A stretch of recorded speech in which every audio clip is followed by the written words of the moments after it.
RDANF Lahore میں تعینات تھا کہ میں ہمراہ AD امتیاز احمد چیمہ اور دیگر عملہ RDANF سرکاری گاڑیوں پر راول ٹول پلازا وہاں پہنچے. وہاں میں ہمراہ AD امتیاز احمد چیمہ گاڑی میں بیٹھا رہا. اس موقع پر رانا ثناء اللہ کی گاڑی ہمراہ 6 گارڈز وہاں آئی. دیگر لوگوں نے رانا ثناء اللہ کو گرفتار کر لیا. البتہ میں نے کسی قسم کی منشیات برآمدگی کو بچشم خود نہ دیکھا. یعنی جو لوگ گاڑی میں بیٹھے رہے ان سے بیان دلوا دیا کہ ہم نے کوئی برآمدگی نہیں دیکھی منشیات کی. وہ بندے کتنے ہیں جنہوں نے گرفتار کیا؟ وہ DGANF کدھر ہے جس نے کہا تھا کہ ہمارے پاس فوٹیج موجود ہے اور سب کچھ موجود ہے، جس کی وجہ سے قسمیں کھاتے رہے تھے تحریک انصاف کے وزیر کے جی، کیونکہ DGANF ایک حاضر سروس فوج کا بندہ ہوتا ہے بھائی. وہ کیوں جھوٹ بول رہا تھا؟ کس کے کہنے پہ بول رہا تھا؟ یہ سب کچھ کبھی تو سامنے آئے گا. اس کو سزا دی جائے گی اس نے اگر جھوٹ بولا. تو یہ اس طرح سے کہ وہ لوگ جو خود کہہ رہے ہیں کہ ہم نے تو گرفتاری نہیں کی، ہم گاڑی میں بیٹھے رہے تھے، 6 مزید لوگوں نے گرفتاری کی تو ہم نے نہیں دیکھا کہ منشیات ملی ہیں یا نہیں. ان کی گواہی پہ آج ہی درخواست آئی کہ جی بری کریں، اور آج ہی بری کر دیا گیا. یہ NRO2 کی تکمیل ہے. اور اس سے ایک اور چیز لگتی ہے کہ شاید واقعی انہیں خطرہ ہے کہ الیکشن کی طرف جانا پڑے گا تو عمران خان کے واپس آنے سے پہلے سب کے کیس ختم کریں. لیکن ایک اور چیز بھی بتا دوں اس سے جو تاثر ملتا ہے وہ یہ ہے کہ ہمیشہ کمپنی فائلیں رکھتی ہے، کمزوری رکھتی ہے سیاستدانوں کی. اس طرح سے کلین چٹ سب کو دینا اور سب کو بالکل صاف کرنا، مطلب یہ ہے کہ ان کو پوری طرح سے عمران خان کے خلاف امیون کیا جا رہا ہے. مطلب یہ ہے کہ کمپنی کو عمران خان قبول نہیں ہے، کیونکہ کمپنی کے مالک امریکہ کو عمران خان قبول نہیں ہے.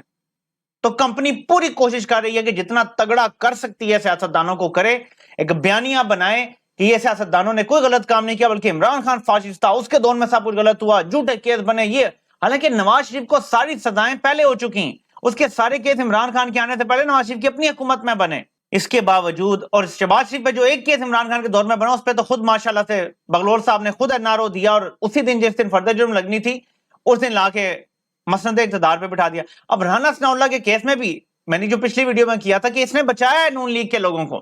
2 سال اس بندے نے فرد جرم نہیں لگنے دی. یہ سارا حلق بغلور کا کارنامہ تھا، ورنہ کون اس طرح مینج کر سکتا ہے سسٹم کو؟ 2 سال اس نے نہیں لگنے دی فرد جرم، لیکن اسے ظاہر کچھ کام نکلوانے تھے تو اس نے کیس بھی ختم نہیں کیا. اور آپ دیکھ لیں وہ گیا پیچھے کیس بھی ختم کروا دیا گیا. سو ایک وہ کہتے ہیں نا کٹورے پہ کٹورا بیٹا باپ سے گورا، جانے والے سے آنے والے کا بھی حالات لگ رہے ہیں کہ اب تو آدم سوادی کو اور زیادہ ان کے جو فارم ہاؤسز ہیں وہ گرائے جا رہے ہیں، ان کی وائف کو نوٹس بھیجے جا رہے ہیں، ان کو کوئٹہ سے اٹھا کے سندھ لے گئے ہیں. تو حالات ابھی بالکل تبدیل نہیں ہوئے بلکہ ورس ہو رہے ہیں. میں جو دیکھ رہا ہوں کسی قسم کی بوٹ پالش عوام کو یا تحریک انصاف کو کوئی فائدہ نہیں دے گی کسی بھی قسم کی. صرف سسٹینڈ عوامی پریشر اور شاید کوئی منی میریکل ہو جائے تو حالات بہتر ہو سکتے ہیں.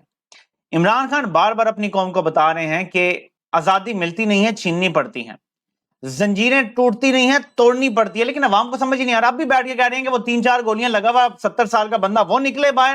اور بھائی اپنے حق کے لیے خود نکلنا پڑتا ہے. ہم ڈرے رہیں گے، بیٹھے رہیں گے. میں آپ کو آج بتا رہا ہوں، میں آج بول رہا ہوں، ایک ایک کر کے یہ ساری آوازیں بند کر دیں گے. کتنے 8 لوگ ہیں، 10 لوگ ہیں، 15 20 50، ان کے لیے ان کو مارنا کوئی مشکل کام نہیں ہے، یا ان کو دھمکیاں دے کے کورس کرنا کوئی مشکل کام نہیں. آپ نے دیکھا کس طرح لوگ بیچارے مجبور ہو کے ویڈیوز بنا رہے ہوتے ہیں کہ ہم سے غلط کام ہو گیا تھا، ہم معافی مانگتے ہیں. یہ کرنا ان کے لیے کوئی مشکل کام نہیں ہے، ان کے پاس طاقت ہے. اب تو یہ وہ کام کر رہے ہیں جو عالمی ایجنسیاں چاہتی ہیں، تو عالمی ایجنسیوں کی سپورٹ بھی ہے ان کو. آپ دیکھیں انسانی حقوق کی بدترین خلاف ورزیاں ہوئی ہیں لیکن امریکہ کی طرف سے کچھ نہیں بولا جا رہا. یونائٹڈ نیشن کی انسانی حقوق کی جو تنظیمیں ان کی طرف سے کچھ نہیں بولا جا رہا. ناظم سواتی پر ایک سینیٹر کے ساتھ کیسا سلوک ہو رہا ہے. ارشد شریف کی شہادت پہ کچھ بھی نہیں بول رہا مغرب، نہ یورپ بول رہا ہے.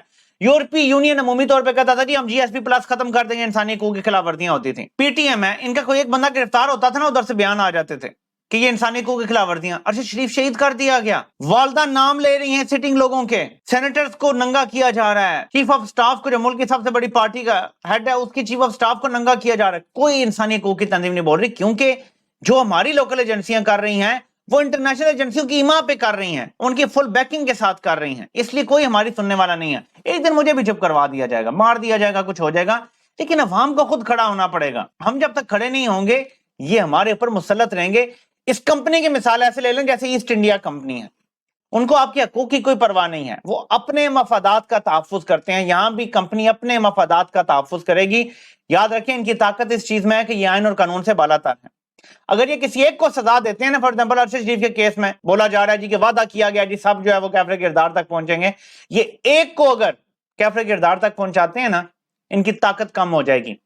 ان کا جو انوینسبلٹی کا ایک ہے نا ہوا کھڑا ہوا وہ ختم ہو جائے گا، یہ کبھی بھی نہیں کریں گے، یہ اپنے کسی بندے کو سزا نہیں دیں گے، نہ ہونے دیں گے۔ اسی لیے تو سب انٹرنل اکاؤنٹیبلٹی کہا جاتا ہے، تاکہ باہر سے کوئی عدالت انفلوئنس نہ کر سکے، کچھ نہ ہو، جو بھی ہوگا انٹرنل میں آپ کو پتا ہے کہ زیادہ کیا ہوتا ہے۔ تو صورتحال یہ ہے کہ آدم سواتی کلبھوشن یادو اور ابھینندن سے زیادہ خطرناک ہو گیا پاکستان کے لیے۔ کلبھوشن یادو اور ابھینندن کو پاکستان میں زیادہ حقوق حاصل ہیں اس وقت جتنے آدم سواتی کو ہیں۔ یہاں سے آپ کو پتا چل جائے گا کہ اب تک کتنی سی تبدیلی آئی ہے۔ آپ سے انشاءاللہ پھر ملاقات ہوتی ہے۔ اللہ پاک آپ سب کا حامی و ناصر ہو۔ آپ سب کو سننے کا بہت بہت شکریہ۔